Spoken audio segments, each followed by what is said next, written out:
Well, where the fudge did that year go, eh? I'm Mike, welcome to Sounds from the Ziggurat podcast episode 7, your released at random taste of the Brighton music scene of the noughties and more. First of all, a warning. There will be some Christmas vibes scattered throughout this edition of the podcast, considering its December release, but fear not, due to strict licensing laws that are in effect, I do not have permission to play any of the usual holiday tunes, or indeed, anthems.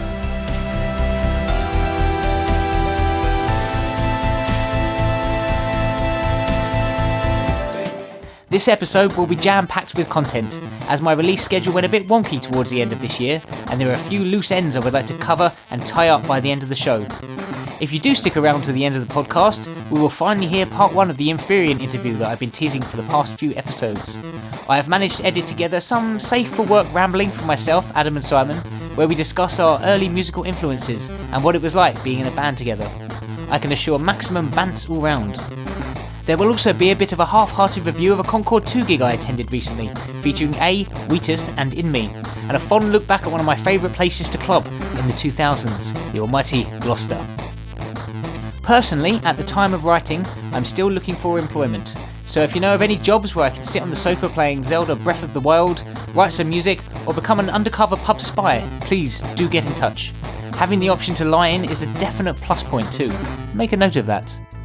For the record, I have been given some temp work in the Argus warehouse over Christmas, and I'm about to record this podcast at around 11:30am, straight after a 12am to 8am night shift, so apologies if I start to sound a little hoarse. I also just want to mention that I've started branching out on the YouTube channel now as well, and I've changed the name from Sounds of the Ziggurat to From the Ziggurat to accommodate this. The reason is so that I can narcissistically talk about some of my other interests outside of music, primarily retro gaming. This will only exist on the YouTube channel though and won't be clogging up the Sounds from the Ziggurat podcast on your favourite client. So check out the YouTube channel if you want to hear me ramble about my memories of the Commodore 64 and its games. To start the show, we have a track from the new EP from Mckale. This is Snowflakes from the Snowflakes EP.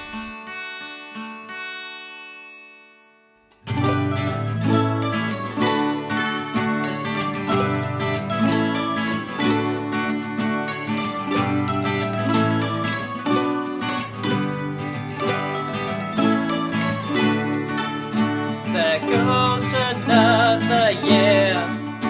There's more to face, it's clear.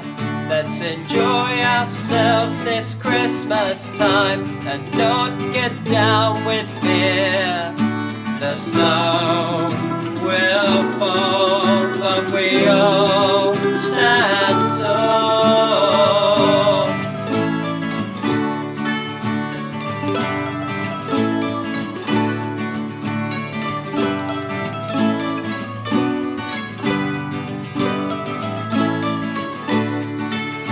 Another year goes by. Let's hope the next is right. We will make it through the hard old times and make the future bright. The snow will fall, but we all stand tall.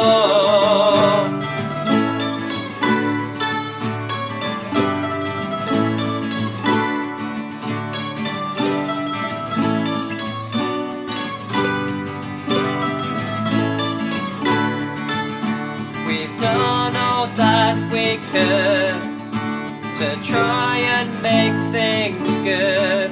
We are told we're wrong and that we're soft. Let's hope things look up.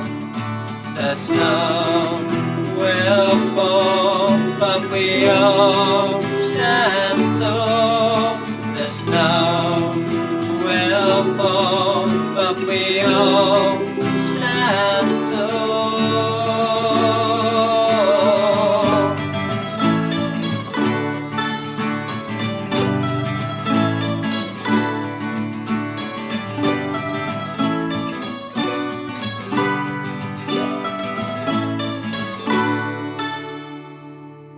Find Lewis's new Christmas-infused EP over at bandcamp.com.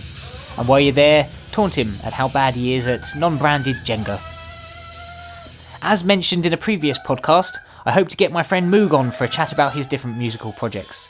from, but not limited to, chap rock guitar-infused rapscallion through to eclectic cover band Spook, and also this band, the fabulously titled Wonky Beak.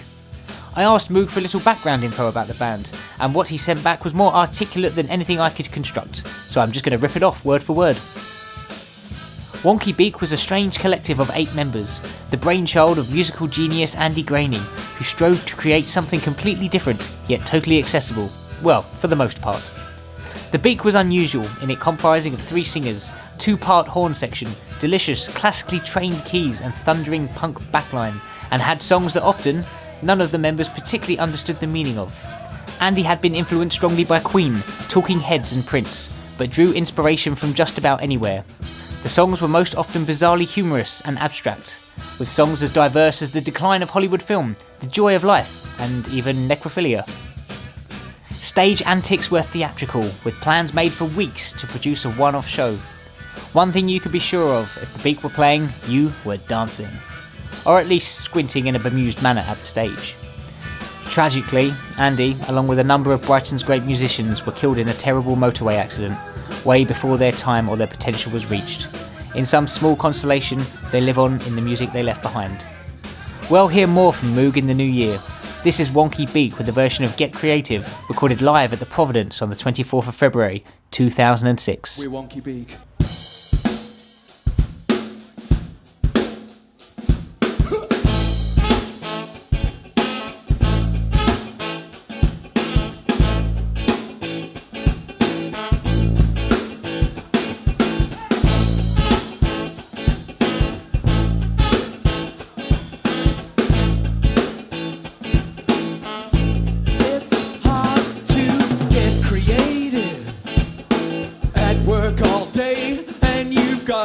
An hour when you get home to play, and you've got clothes to clean and bills to pay, and you must eat lest you fade away. Well, it's hard to get creative when all you want is to sing, and you've got folks breathing down your neck and forms to fill in. Well, it's hard to make a stand when all you do is sit down. Your life goes round and round. Whoa!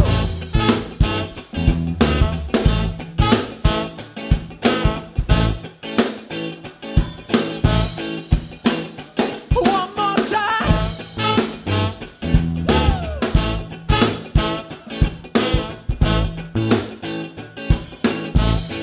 It's hard to get creative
Thanks very much. One of my absolute favourite venues in Brighton in the 2000s was the Gloucester. Being just under 18 with no ID, I had unfortunately been kept out of the Hungry Years in its final months, and so my first experience of hearing rock and metal music in a loud, non-gig setting was here. To be honest, I think my friends and I had some years where we were in there most nights. Our evening usually revolved around a few pints and frames of bar billiards at the Albion pub in Hanover. Mick the barman was always pleasant to us, even when we took over the jukebox and created a playlist of tunes slightly out of character with the regular patrons of the pub. We would then wander 5 minutes down the road to the Gloucester. Thursdays was a classic rock night, Tuesdays was more current rock, metal and emo music, Fridays was alternative nights, and Saturday was a school disco, where you could don your old uniform, or sometimes get away with your old Summerfield uniform, to save you £7 entrance fee, which on reflection is quite steep.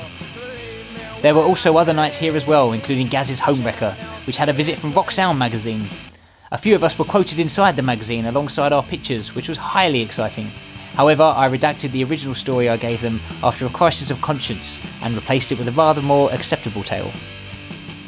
The Gloucester was a club for alternative types of people, or anyone that wanted to avoid the perils of West Street and its trendy identikit dress codes and off-putting police presence.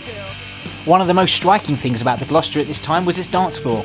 It was full of lights underneath for a maximum disco effect that could sometimes render one totally spaced out after a couple of quad damages, whilst taking part in a good-mannered mosh to Slipknot or Deftones. A couple of our mates who will remain nameless used to pace around like they owned the joint, checking out all the girls they would set in their sights to chat to, but usually remained too fearful to approach. After a night of intense headbanging or dancing, we would often head to the kebab shop along the road, and then over to the level to gallivant on the swings and other less than safe activities, like running up and down the skateboard ramps and walking along the trellis. Aside from a couple of fights, a crippling accident and a near swimming pool related death, it was quite fun. When I first started going to the Gloucester, there were 3 bars to purchase drinks from, with the one by the entrance dedicated to imaginatively named shooters and other treats. This was of course if you wanted to deviate from the £1.50 bottles of Newcastle Brown Ale, or what became the staple diet of young rockers, snakebite and black. If you wanted to avoid breaking the bank by paying a whole £1 to put your coat or bag in the cloakroom, you could simply lift up the chair furnishings and hide your apparel inside the seats for the evening. I guess this wasn't the safest thing to do, but the general vibe was usually one of appreciative and like-minded people, all just wanting to have a good time, so it was accepted. Another reason the Gloucester will always be special to me is down to the friendships that I forged, and most importantly, because it's where I met my partner Petter. Clubbing in this fashion really was a good way to get introduced to old and new music, as it's quite easy to miss even the most classic of bands growing up, if someone doesn't directly introduce you to them. BBC Six Music took over a lot of this whilst I stressed away in an office over these past few years, but it's within the loud and dingy walls of a club that some beautiful relationships with music are often formed.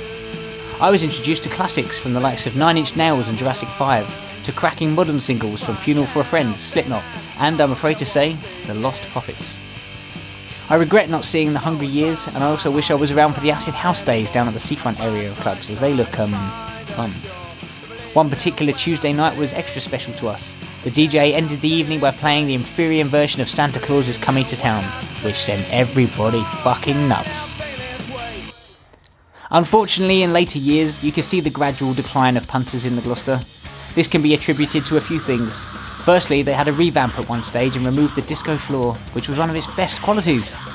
They cleaned it up and unstickied everything too, which didn't help in my opinion. Some of the vibe had been lost. However, the smoking ban, later opening hours for pubs, and rising drinks prices certainly had a hand in it too. The final nail in the coffin is when the Barfly took over. I'm sure their intentions were good at first, with the vision to bring more bands down to play gigs in the venue, but ultimately it didn't survive and was closed down. Nowadays the pub has reopened as the North Lane Brewhouse, where it houses its own brewery behind the bar where we used to sit. It's an open environment that hosts DJs, quizzes and occasional live music. They serve food and have bottomless brunches for those out for a bite or wreckheads recovering from the night before. My only complaint is that it can often get really loud. You may think that's just me getting old, but no, I think it's more them trying to force atmosphere into the room by making the young and old alike shout their nuts off to have a casual conversation. I like loudness, but here it seems like they need a speaker upgrade if they want to pump it up past 11, because the sound of my last couple of visits was atrocious. Overall, I'm happy that something was done with the building instead of sitting derelict for however long it was. And it is a nice place to hang out and have a few beers, despite following the Brighton trend of having to remortgage my flat to afford any. Friend of the podcast, Greencyde, has his first tracks released in September 2017 on Brighton label Horizon Recordings.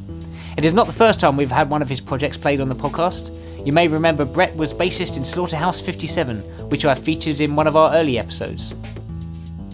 Nowadays he creates brooding electronic landscapes, lush sounds and melancholic textures under the moniker Greencyde, citing a range of influences from Massive Attack, Manu Shrine, Joy Division, Burial, Ghost Dark, Irrelevant and Honey Ruin, combined with the sound of future garage, two-step, force of habit, and dub reggae.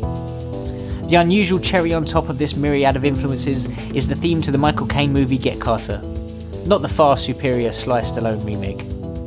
Just kidding, I haven't seen either. As for Brett himself, if you want to have a surefire shot at winning a music quiz, he seems to be the chap you want on your side. The self-confessed music nerd has taken on entire pubs by himself and come out victorious. One likely reason for this is his eclectic taste in music. The soundtrack to his life ranges from punk bands such as Leatherface and Snuff, to dub reggae, 90s drum and bass and future garage, from Debussy to Throbbing Gristle, and one of my favourites, Joy Division. His admiration for experimental sounds is so strong that he once couldn't tell that the radio was simply not tuned into a station, and instead he was casually listening to the white noise and interference glistening through the speaker. Brett started playing in punk bands back in 1999. This was back in a time of anxiety and the prospect of chaos and Armageddon. The world was about to come crashing down due to the Y2K bug, and great Saturday evening TV was to come to an end with the cancellation of Noel's house party. Brett started in God's Lonely Men after his friend Ollie asked when he was going to learn the bass guitar he already had sitting in his room, and the band began despite Brett not being able to play. He worked his way into Slaughterhouse when the band approached him to put a bassist wanted poster up in the shop he used to work in called Wildcat. He didn't indulge them and instead went to the rehearsal himself.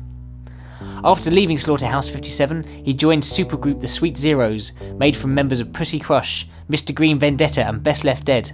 It's like a sort of southeast of England punk version of the Travelling Wilburys. I'm hoping to feature Mr. Green Vendetta at some point in the future on the podcast. I'm patiently hoping for a call, or a text. Gentle reminder if you're listening. After the Sweet Zeros, Brett formed Gira Dement before eventually going electronic a few years later, drawn to the ever-evolving underground music scene. He doesn't have any current plans to play live, but you can check out the tunes at soundcloud.com/Greencyde. And also note that you can check out his recording label, thesound.audio, and also soundcloud.com/Dark Heart Recordings, where you hear a collection of future garage artists. This is Greencyde with Dark Heart.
I visited the Concord 2 recently to see my pals Gaz and Tom play with their band In Me. The Concord 2 is one of those love and hate venues for me. The bar's big, the sound is usually pretty good, and it's just far enough along the seafront that I don't have to go into town to get to it. Its worst quality is its tiny toilets, which can get rather packed in between sets, and it is sometimes that I can get a bit of stage fright. I have been here on club nights where they open the toilets at the back of the venue, which is very welcome, but obviously for a gig it's not an option. Fun fact, Gaz and I once shared a fun lock-in when our friend Lou was managing the St George's pub in Cape Town. He spent half the night giving me advice and coaching me through my fear of urinating in front of other people. My other concern about the Concord 2 is it sometimes seems too quiet, but I fear that could be my hearing, starting to admit defeat after many screams of surprise feedback. As I've spoken about on the podcast before, I met Gaz in the Gladstone many years back and we became good friends and musical acquaintances. I actually have plans to remix the first project we did together, the Seagull Samaritan EP that I recorded with him almost 10 years ago in my old shared house in Rodine. Gaz joined in me shortly after that and has been the lead guitarist and integral member to the band ever since. Our friend Tom, who was one of the drummers in Dry Rise, luckily whilst I was also in the band, has recently joined In Me too, ready to help take them to the next stage of their musical and social progression. The band put on a solid performance overall. My only criticism is that they only had a half an hour slot, which means a lot of the older songs take precedence over the new. I would personally prefer to hear a lot of the heavier, more melodic material from the past 10 years, but it was awesome to get a run out of the cracking opener Rivery Shores and new single For Something to Happen. Their shorter set was of course due to the fact they went on stage first, opening up before Wheatus and A. I was pleasantly surprised with A. They seemed to hold the crowd well and deliver a very competent performance. I was also surprised that they started their set with the single they are primarily known for, the anthem Nothing. I assumed this would have come at the end, despite knowing they were to play their album Hi-Fi Serious in full. Wheatus were an odd one to see, and you could tell that although they didn't shy away from that one song that put them on the map, they had a lot more they wanted to convey to the audience. Overall, a great night was had. 4.5 out of 5 riffs. One thing I really enjoy is getting music recommendations from my friends. There's something so much more personal about being given a CD or mixtape by someone who has known you for years with new music to listen to. There was a small period where I received a couple of mix CDs from my dear friend and primary rise of the Ziggurat artist Daz while he was studying at uni. I think one of the many things I missed out on by not going on to further study was the wealth of new music it would have introduced me to. A lot of it that people take for granted. That, and of course I might have some sort of education as well. These CDs were my first forays into artists such as Daniel Johnston, CSS and Boards of Canada. They were full to the brim with an eclectic mix of tracks by some famous and some lesser known artists, and featured hand-drawn track listings and doodles on the packaging. Although I do see its convenience to some degree, I will always prefer content like this over Spotify playlists and other similar suggestions based on algorithms. Although I do enjoy it, especially with this low-wage friendly 99p for 3 month special offer, I actually believe streaming is the record company's way of fighting back and taking control once again, most likely at the expense of the artist. It's all very well getting rid of your MP3s, CDs and vinyl to subscribe to a music service, but what if your favourite artist wants to leave that service? What if they make their own subscription service? Do you then have to join too because that's the only way of listening to the songs you love now? You can't rely on YouTube anymore because that's full of ads, unless of course you pay their subscription as well. Then of course all the tunes you have paid the license for just exist as noughts and ones on your account, so there's no legal way of passing the music you love down to anyone, or sharing it with others to enjoy. And then what if the internet goes down?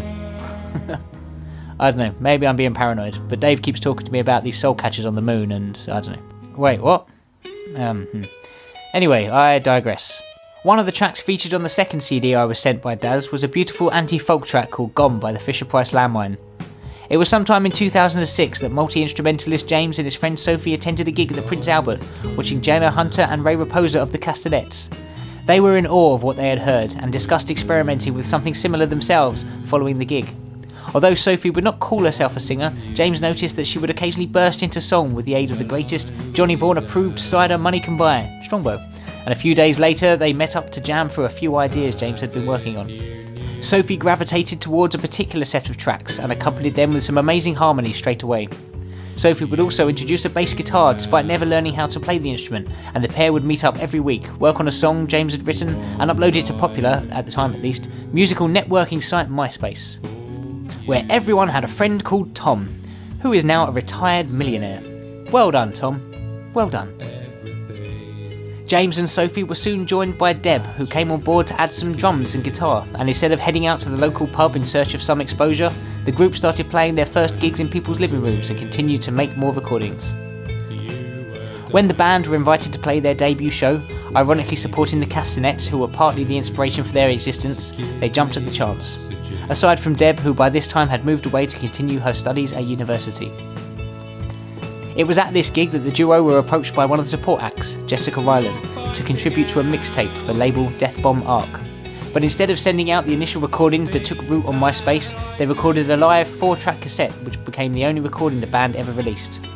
After a couple more shows, Sophie left to go to university, and sadly, that was the end of the Fisherprice Landmine. James says that the main idea behind the group was the celebration of the different characters of its members, from Sophie's positivity and confidence to his awkward pessimism.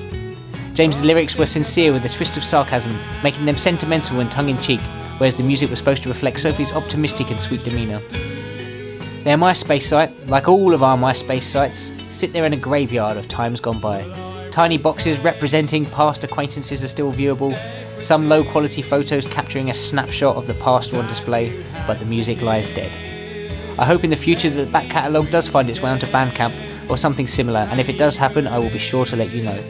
I'm sure it's not the last time we will discuss the Fisherprice Landmine on the podcast.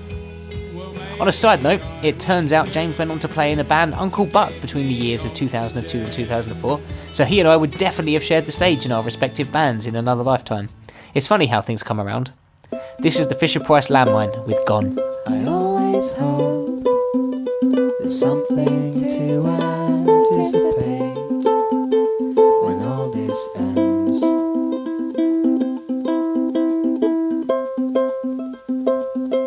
And will I cope waiting outside pearly gates, waiting for my friends?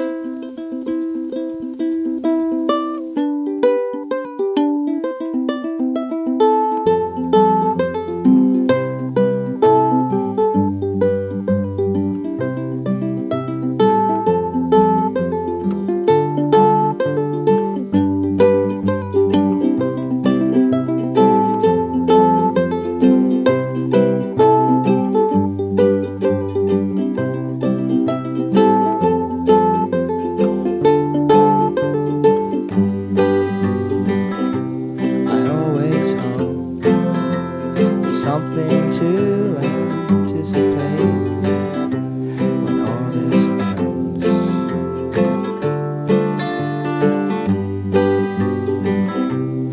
Will I cope waiting outside pearly gates, waiting for my friends? And will the Duracell run dry?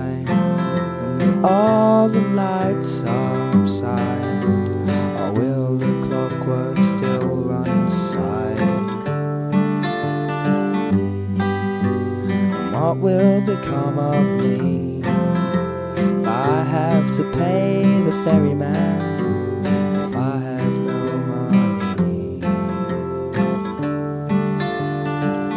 What happens when you don't know your arse from your elbow before you pass on? And will we get the answers, and will they enhance us, or will we just be gone? What happens when you don't know your arse from your elbow before you pass on? And will we get the answers, and will they enhance us, or will we just be gone? What happens when you don't know your arse from your elbow before you pass on? And will we get the answers, and will they enhance us, or will we just be gone? What happens when you don't know your arse from your elbow before you pass on? And will we get the answers, and will they enhance us, or will we just be gone?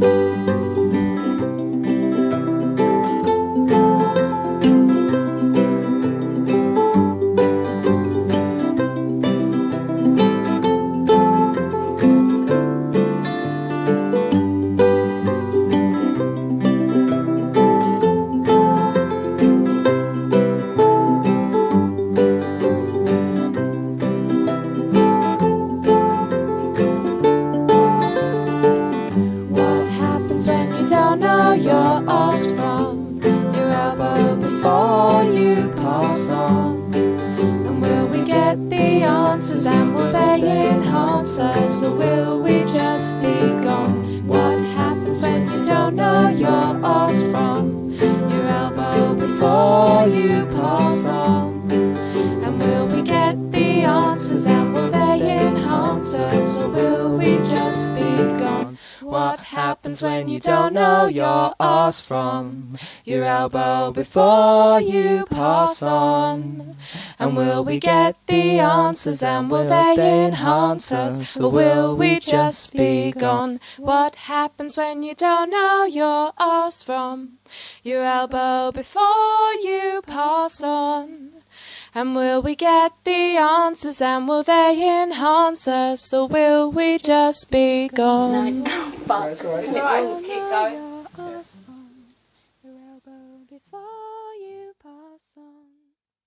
The last tune today is going to be a Christmas song recorded by ROTZ of the Ziggurat and Friends. To those of you with a keen ear, you will notice that the name of this act is similar to the name of this podcast, which is because, yep, you guessed it, I am all out of ideas. This version of We Three Kings was born from an acoustic rendition that I had come up with over the course of a couple of months, and slowly written additional harmonies and melodies in my head, with the vague hope that I might be able to get some of my friends and family to help finish it. Luckily, some of them happened to be over at our shared house one drunken Christmas Eve, and it was decided that we'd crack out the mics and start recording the upcoming frenzy. A lot of nonsense came from this session, but we did manage to capture a chaotic ramble and complete the track in the early hours of Christmas morning. This was a tremendously fun experience, but I felt we could do more justice to the song with some extra care and attention. So a few years later, I recorded another version that was to become mildly definitive. Of course, did I learn from my mistakes? Maybe not get quite so smashed so early, and perhaps actually learn how to produce a professional sounding track? Fuck no! I laid down the backing, subcontracted the percussion out to my mate Gary, and assembled the choir in my brother's basement kitchen for another drunken sing-along session. I also received choruses sent to me online from Liquid Audio Brian, who was in Australia at the time, and stems from our buddy Tom, who had recently abandoned me to move to York, where in the summer it peaks at about 8 degrees. This is ROTZ of the Ziggurat, with vocals and other help from Petter, Dave, Sai, Keely, Jada, Sai, Lou, Moog, Sam, Tom and Brian, and the track is We Three Kings.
Right, we have made it through to the roundtable interview.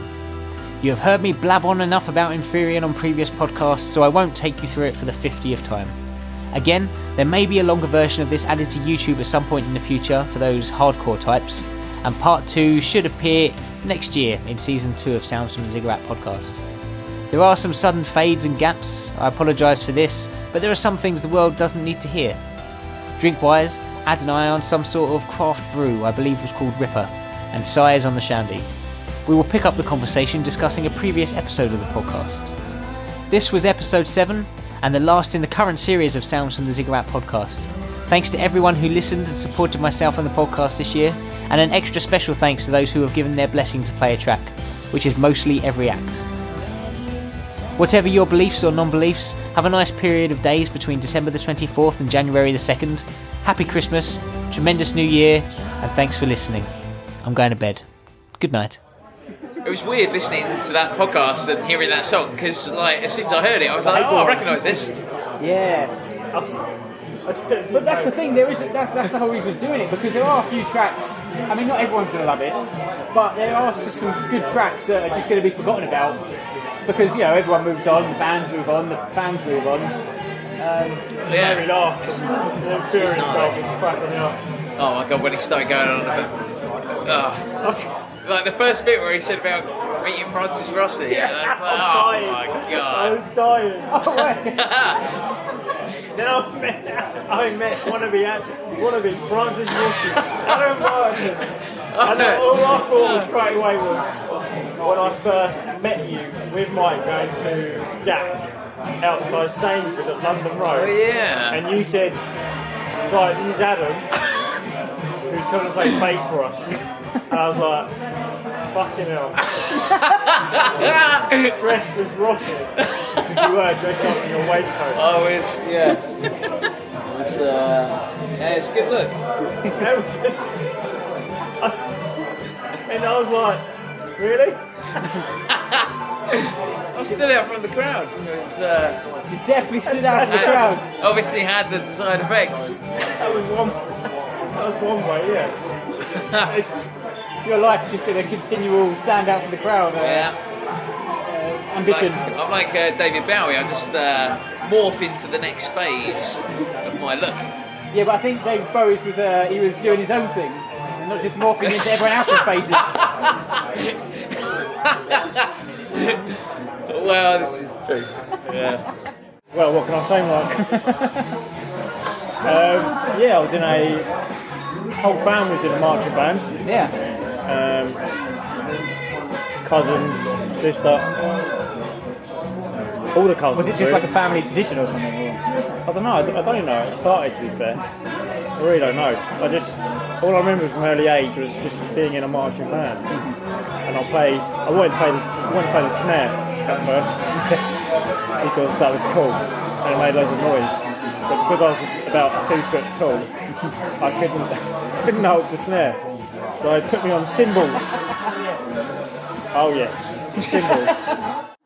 So yeah, I put me on cymbals, and then I went on to a cornet, which is a smaller version of a trumpet. Oh, I thought it was one of those things that is full of ice cream and chocolate. I had many of them as well. Yeah, then I went to cornet, and then it's a smaller version of trumpet. And then they realised that I was unbelievable, and then went on to trumpet. How many buttons does a cornet have? Cornet has 3 valves. So it's basically a trumpet. Yeah, but it's just basically a trumpet half the size. And a slightly different pitch. Oh, okay. So I started with that, and then I went on to a trumpet. Realised I was a natural, unbelievable person that I was, and had a gift. And basically went off the trumpet, and because I was... Sounds like a Christmas movie. Because there was there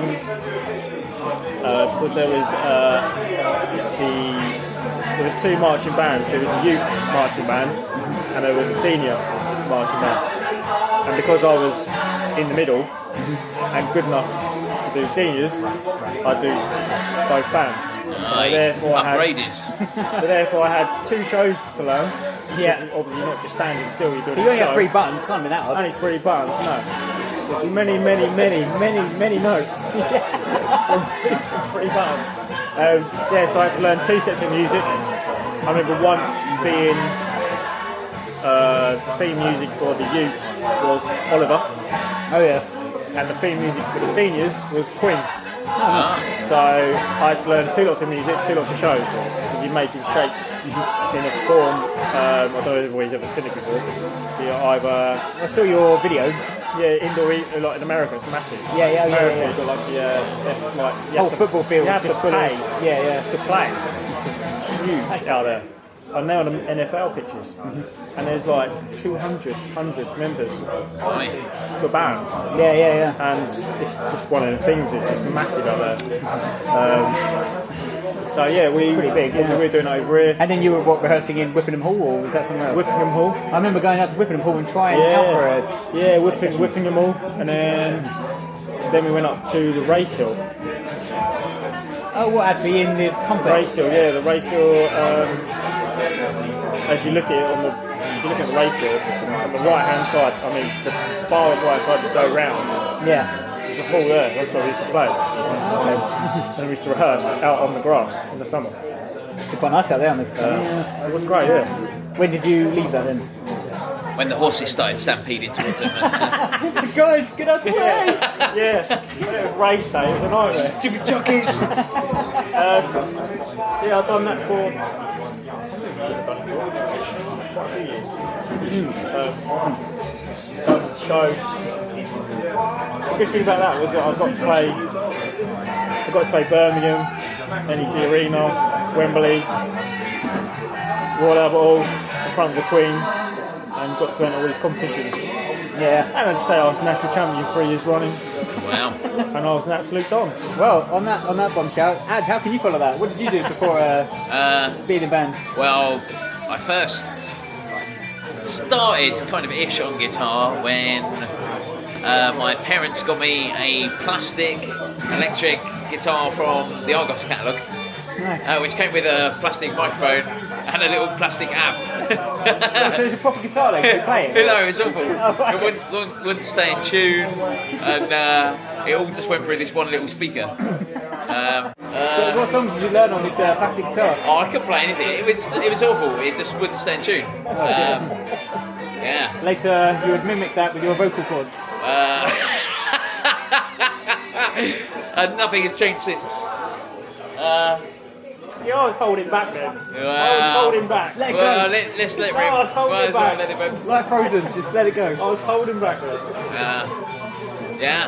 So when did you upgrade to a real guitar? Well, When are you going to upgrade to a real guitar? so I basically couldn't play that, so I gave up and didn't play an instrument for a while. And then when I went to Falmer, they were asking if people wanted to play instruments, which I said yes.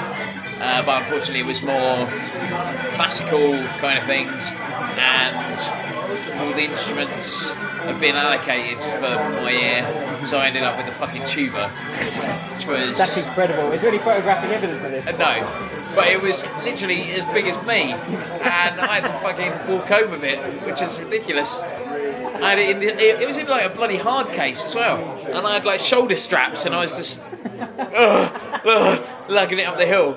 You needed like a cornet-sized tuba to a mini tuba or something. So I think I played that for about 6 months and then gave up, and I was like, That's sod a long that, time. I want to play guitar. Yes.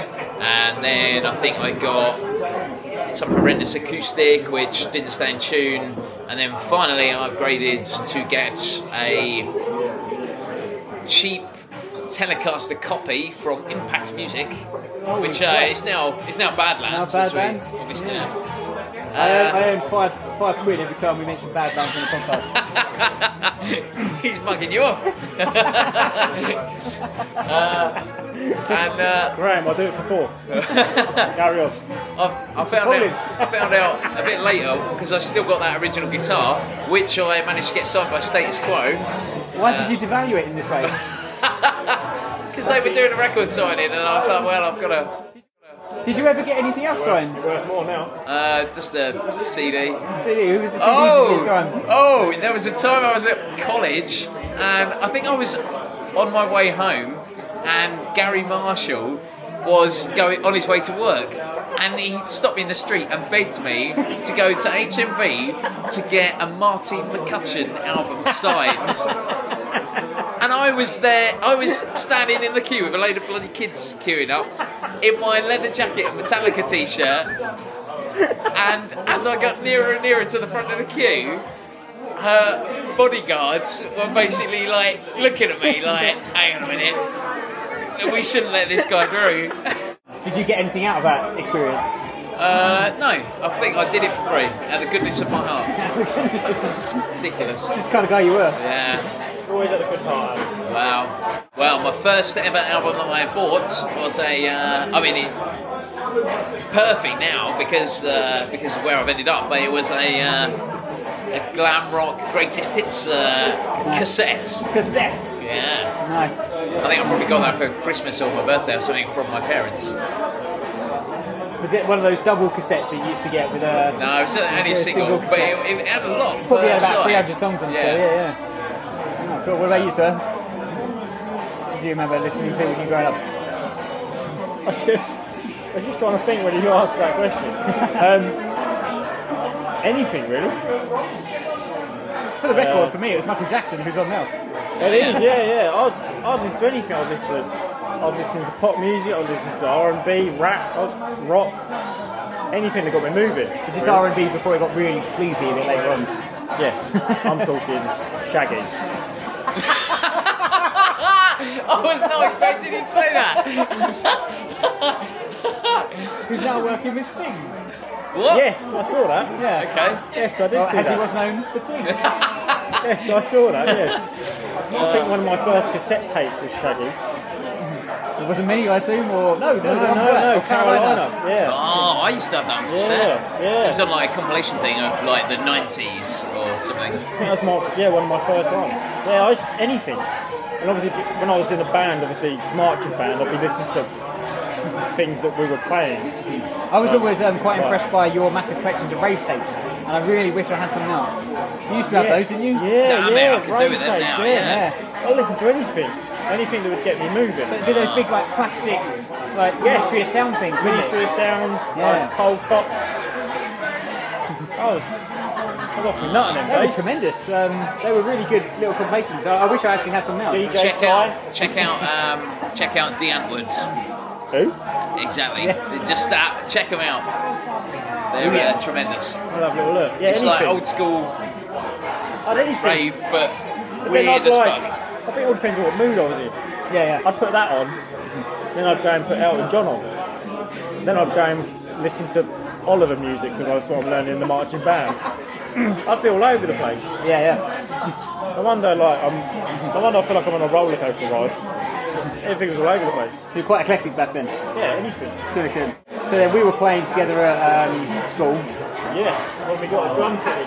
When we got a drum kit in. Oh, that's when you had your one fill. Yes. Yes. Which I mastered very well.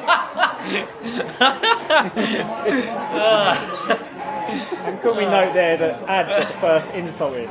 Many people would have had a bet on me to do that. That's a good point, actually. Yeah. Hang on, you already mentioned my vocals. No, I didn't. Oh, Mike. Yes, I held It's just back. habit. I held back. I actually took a sip of my drink for that reason. I learned the drums. I learned to play the drums through. Wait, when was that? Oh! Goosh! Right, fuck it. Gloves are off. No, my dad used to teach percussion in the marching band. Who did? My dad used to teach Your percussion. dad? Yeah, I never knew that. he used to teach. I don't recall that either. Teach percussion line. Was it like dad gag? Like, all the paradiddles. My dad's unbelievable snare. But obviously it's all just a snare. I never knew this. Ah. That you learn something new every day. Not all the music. I don't recall him ever coming in like trying to play or anything. No. He'd come in and play dad gag guitars. Yeah. Fucking shit. Hey, look, I've learned Metallica. Drove me insane. But he's quality. But no, he taught the percussion line. Oh, right, of of okay. the That's band. really cool. I didn't realise. Well, I forgot about it. Yeah. So I always had snares and drumsticks and pads at home.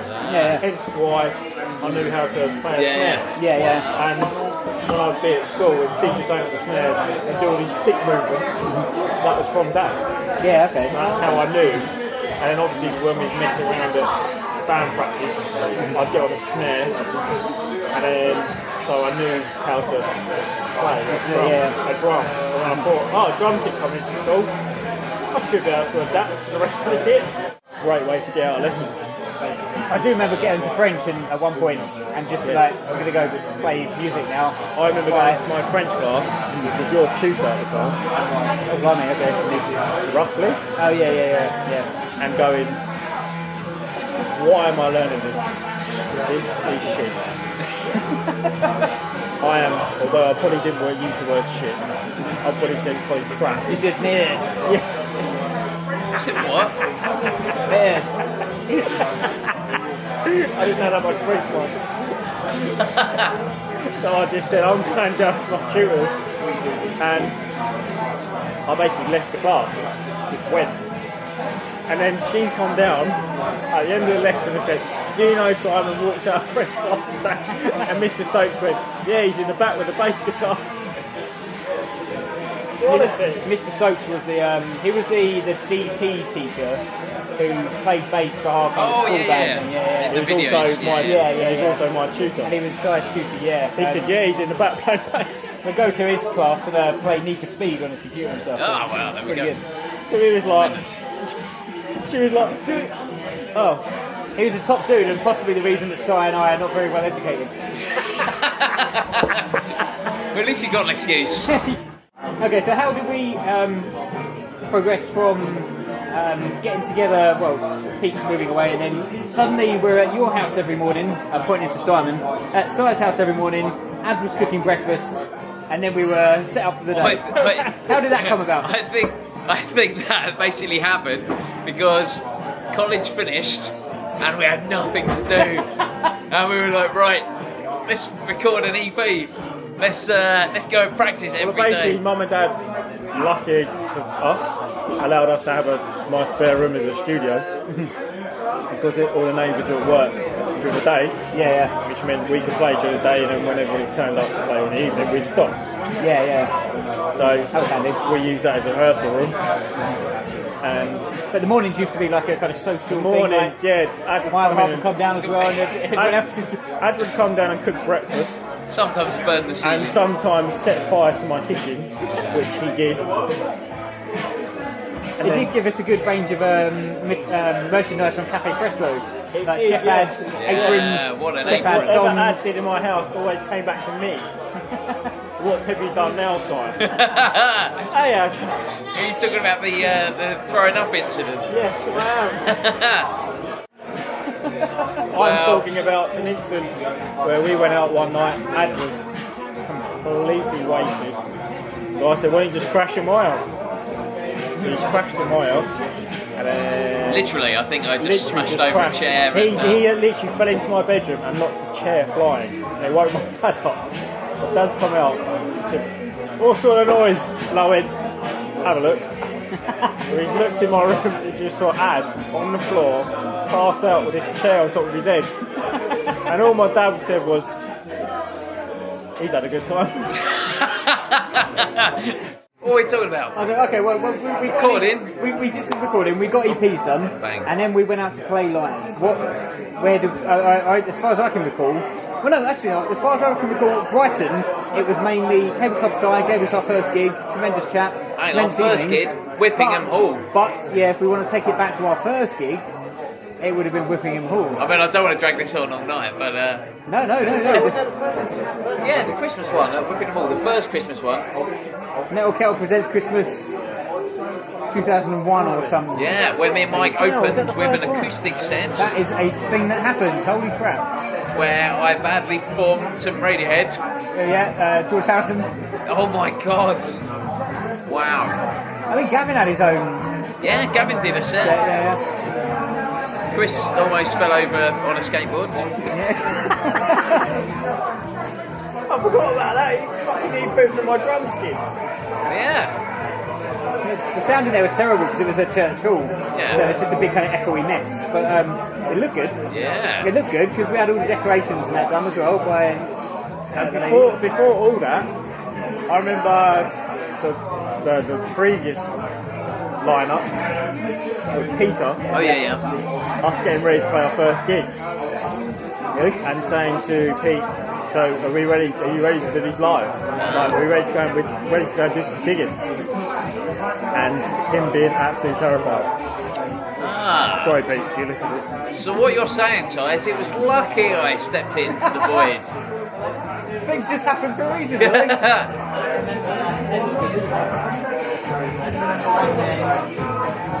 Now, Yes. there we go. That's the kind of thing we did though back in the day. We liked putting on our own gigs. We liked being in control of the situation. Most of the promoters that we would have played for were quite cool. They were quite cool guys, you know. But it was always fun, kind of putting on our own stuff. So we had like Whipping and Pull where we did the first Metal Kettle Presents Christmas. That was good. And then I guess after that, how did Long Hill come about? Because we played Long Hill School for some reason. Mosh for Dosh. What's for dog? Yes. Why was that a thing? I literally can't remember. I don't know, but that was with which band was that? That was Sideshow. Sideshow. Wookie, Wookie was All I remember is that everyone else was playing like 20-25 minute sets of their little kind of pop songs, and then we went on and played a 45-minute set of our own stuff. I believe we would Metallica have stuff done. in there. Yeah, we did. Food the Bell Tolls, Fade to Black medley. Yeah, of course, yeah. Staple. We did Mobiles and Squandered, which And were Squandered, both yeah. about 8 minutes long. Yeah. To which the crowd of like 11-year-olds probably weren't quite into. They bloody loved it, Mike. There we go, mental. They're going, okay, fair enough. Some girl got kicked out because not our band, because someone didn't they jump off the stage and like knock someone out. Was that Maybe. Is it you? Is that why you're looking so weird about this though? You knocked someone out. That was the gig. That was the gig where he knocked his bloody cymbals into my brand new Kramer Explorer. Took a massive chunk out the back of it. I literally only got it that week. Wasn't it that day? It might have even been that day. Standing there at the microphone, singing, and just felt something hit somewhere. And then I look round and the cymbals on the floor, and I kind of look at the corner of the guitar. There's just a slurch down the back of it. Prick. Yeah, we got that gig. How did we get that gig? I was laughing so much, I knew it was going to come up. I forgot it was coming up with him. I thought Yeah, it it was was that gig. Yes, and I wasn't sure if you remember I'd forgotten until you started laughing, and I was like, hang on a minute. When we literally say his guitar had just landed, it literally just landed in the country 3 hours before the gig. Ridiculous. And this was before we used to get stumped with loads of import tax as well. It wasn't. Oh, it wasn't. Someone else was paying it for The us. best thing about this was, Your nan was paying it was delivered to my nan's address, and the import tax thing came through a couple of weeks later, and my nan said, hang on, you've got a letter through the post that says you owe like tax like 80 quid or something for this guitar. And I was like, well, I'm sure it didn't say that when I ordered it. And she was like, right, well, I'll get onto it then. You threw your nan under the bus. My nan phones them up and basically argued their way out of it. And I'm sure I did owe them that amount of money in input tax, but she blagged her way out of it. So. Wow, well done, Nan. Well done, Nan. Yeah, well done. You needed that money to repair the guitar. Right, okay, I've got to bring this back. Oh, sorry, yeah, we got on a tangent. I don't mind the tangent, but it's brilliant. opening up new avenues that we should probably discuss. It's all going to be deleted anyway, It's so going to be like after the... You wish. nothing to do with me. Okay, so bringing it back to Brighton then, say we've recorded our stuff now, whatever. We all used to go down to gigs. I talked to Jack about this last night. We all used to go to gigs when we could because it was fun. Yeah, we were always going at to the gigs, pressure weren't point. we? Can Free you recall bar. any bands that we saw around this time that were that stood out? Well, No. Free bar or Chemical Club? 80s Matchbox Beeline. They all blended into one.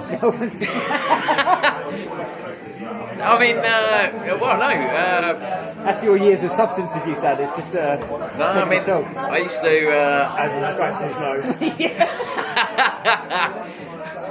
The funny thing was, I was standing at the bar the other day in the Mesmerist, and I started scratching my nose just because I had an itch. Some guy came up to me while I was queuing at the bar, and he said, "Can I buy some coke off you?" And I was like, "No."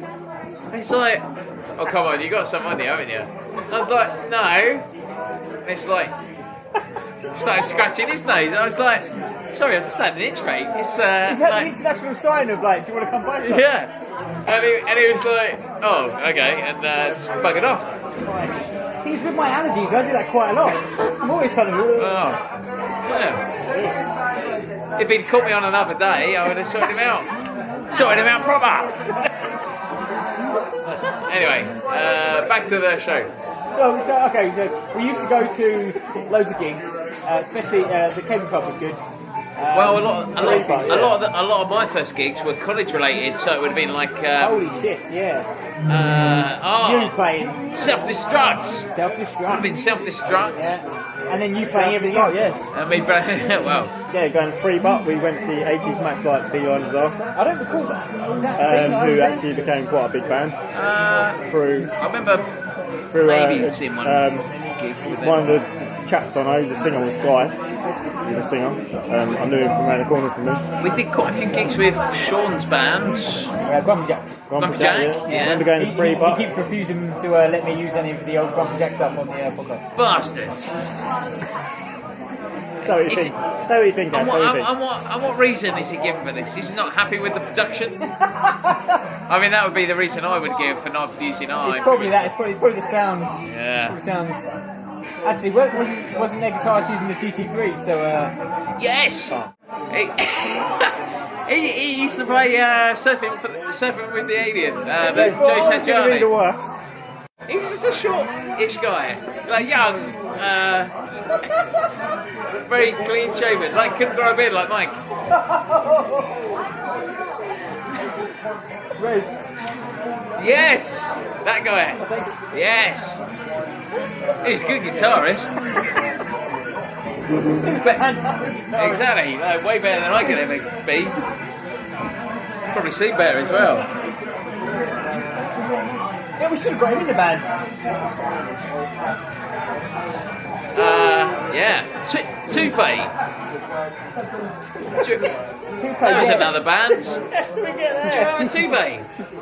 Two bass players.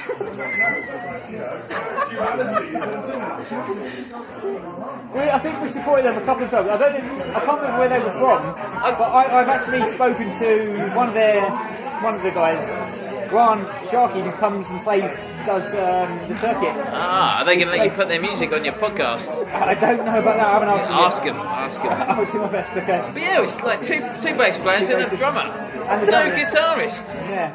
What fucking crazy thing is that? But it worked. It did work quite well. Yeah. They were. Fucking hell. What about me? Yeah. Do you remember going to see? I know you were there. You must have been there as well. We went to the Concorde 2 to watch Turncoat, and we were just shouting, "This is unbelievable!" Yes. Yeah, and they might have played it only once, so. I think they probably played once, but we were shouting it most of the gig anyway. Yeah. That must have been quite early on. Well, yeah, I remember that because it was a competition they were doing to go and play Glastonbury. Did they win it though? Because they did play Glastonbury. They did. Yeah. They did. And Simon from Cable Club site said to us, please try and make as much noise as possible for Turncoat to try and get him to go through. Right, okay. Which obviously Simon being a top class geezer, we said of course we will. So we shouted a lot. It was great. And when I say we shouted, it was Mike and I shouted a lot. It was always fun to see bands you knew up on stage anywhere, let alone the Concorde. Yeah. And they got through. So well done, Mike and Ty. It was good. It was quite interesting reading on their Facebook page about about like their Glastonbury experience and sharing the backstage area with Kate Moss and baby shambles and all that. That's weird. Yeah, but we had Mastodon, so you know what I mean? We did have Mastodon. Sharing backstage with Helms. And helps, yeah. And a massive bag of weed. So yeah, there would have been lots of free, but we're forgetting one of the first venues we would have started playing. Free bar. The Portland Rock Bar. Yes. Now, the Portland Rock Bar was good for a few reasons. One of them, we actually came away with money at the end. Yes, because we started selling T-shirts and merchandise. No, and the main thing is you take all the money from the door entry. Yeah, we actually had door entry as well. But yeah, like we were selling T-shirts for $10 each. Which we had Jacko's mum doing, if I can remember. Yeah. CDs were probably like $5. Probably. And £3 entry. We had a whole pool table set up with all our merchandise. I'm sure we came away from one gig and we had over £100. I think we had about 200. My auntie and uncle brought a T-shirt, both there, from the Lego where men won. Yeah. And they wore it. Is that Shandy? That's the one with the jacket. They wore it to the next rock night. That's cool. I've still got my Lego. Oh no, I was going to say my Lego T-shirt. I've got my old Emphyrian T-shirt. I was still with the crew one, yeah. I had about. I had about 20 of them. Because I'd always wear a new one at a show and take it off and throw it out into the crowd. Wow, we could afford to do it in those days, the amount of money we were making. Yeah, well, of course, yeah. Well, the amount of money we made in Portland is unbelievable. Bankrolled from the Portland, yeah. Yeah, and I throw them in the crowd. I didn't pay for one single T-shirt. But people had our free T-shirt marks, so it's more important.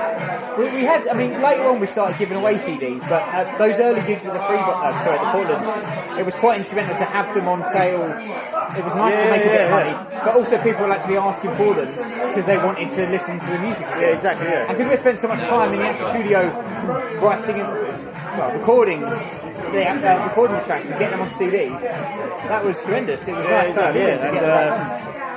Portland. And then playing our set of the Portland. Portland was great. Yeah. Great venue to play at. Sweaty. That second or third one was because the fucking wasn't the aircon had gone off or something. I didn't even know that had aircon. The fact that we just turned up there with two 4x12s with 100-watt fucking bell maps. And that's where we first met the Substance. Was it? They supported Is that because that's the same one as Best Left Dead? Because we played with Best Left Dead. Yes, that is definitely where we. Well? That's definitely where we first met Best Left Dead. Yeah. Because I remember Jed appearing, and we didn't really know anyone that was playing. I think this was the second time then. I think the first time we supported Kubrick at the time, but it was who kept Kubrick! Yeah. I say supported. They may have supported us. And a shout out to Mary, who used to be the promoter manager of Portland Rock Bar at the time. Yeah, she was good. Big up to Mary. So the first gig we did was with Kubrick. I think so. Yeah. So we didn't. Obviously, the link would have been through Chris. Yeah. Oh my god. So it must have been the second one. Yeah, we met. I remember we were unloading. Jed turned up and kind of introduced himself, and I just remember thinking, this guy looks mental because he's just like shaved head, massive beard, and looked like a pirate. And hung like a pirate. No, it looked like a pirate. I mean, I didn't see how his junk was hanging. I said hung like a pirate. Sorry. And he was just unloading PA gear, and I thought, wow, he looks. They had loads of gear, didn't looks they? pretty cool. But at the time, I was talking to Jack about this yesterday. It was the Portland Rock Bar. It was an actual place for gigs. It was a proper venue. It was like before it became like a fucking gastro eatery. Exactly. Fans are all the time. But that was so good to actually have, and we got to take all the money on the door, put someone on the door. Yeah. The bar was massive. The venue was massive. It was just it was a massive venue. Yeah. I remember when we played with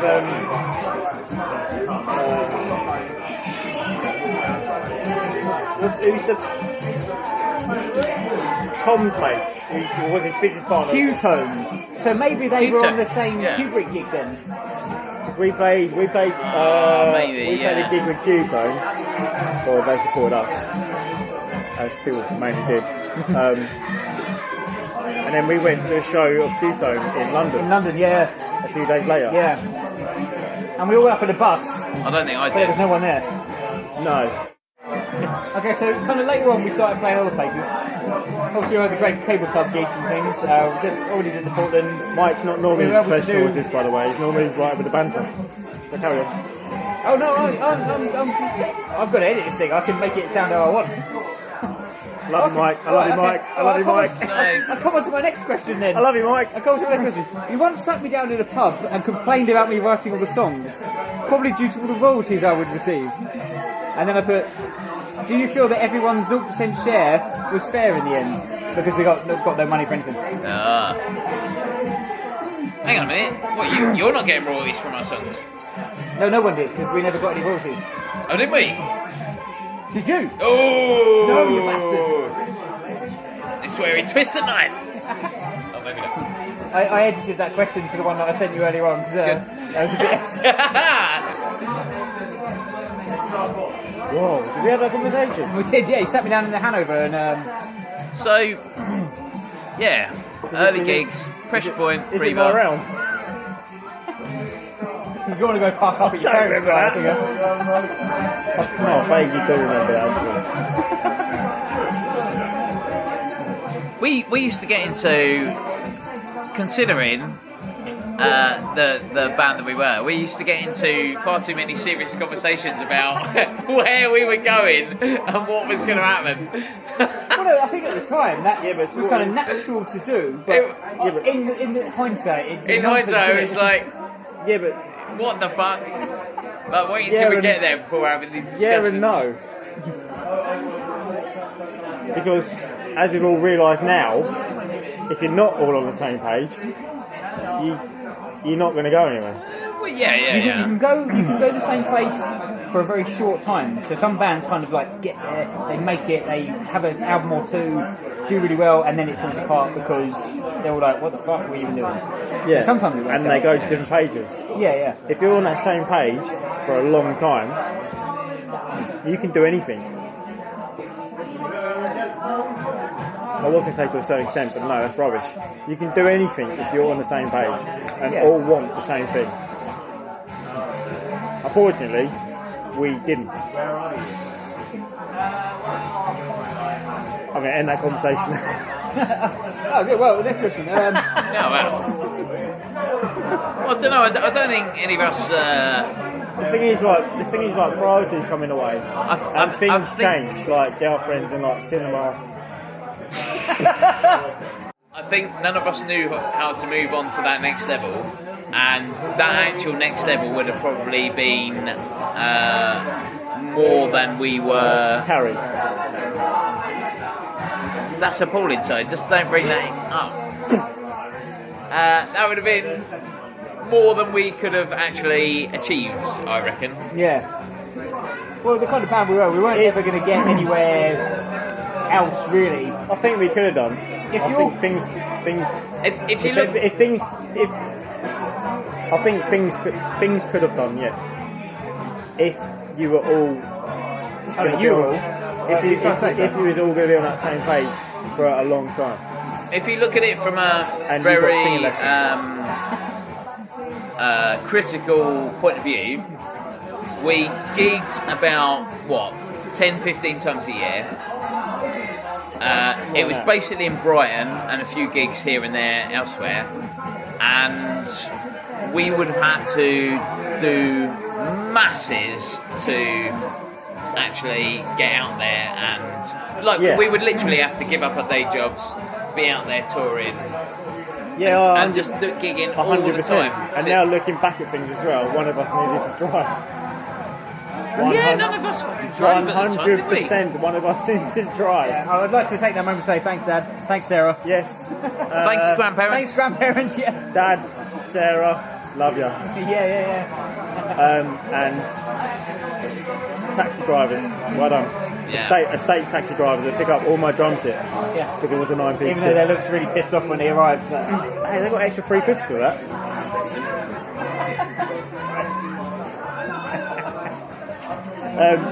But yeah, you all need to be on the same page for a long time, and if you were, you could do anything you wanted. No, but it's interesting though when you say like back then, don't have full-time jobs. Loads of the bands now, they still have full-time jobs, and they'll go out and play Glastonbury and Reading and all the festivals. Yeah, but now you've got more of a sort of online presence and all that kind of business, which at the time there wasn't that thing going on when we were going. It's just quite interesting, the fact that a lot of these bands, if their fans saw them in the street, they'd be, oh wow, how nice to see you, and they might be, oh well, I'm just off to my off to work. Exactly. And I'm not saying that we didn't. I'm not saying we didn't try to be all on the same page. I'm saying that things happened. No, the problem was I think we tried too much to be, but we weren't. Yeah. But things happened as well also to people that affected. We were all trying what things? We were all kind of trying to do something, but without any real direction as to how we would get there. Yeah.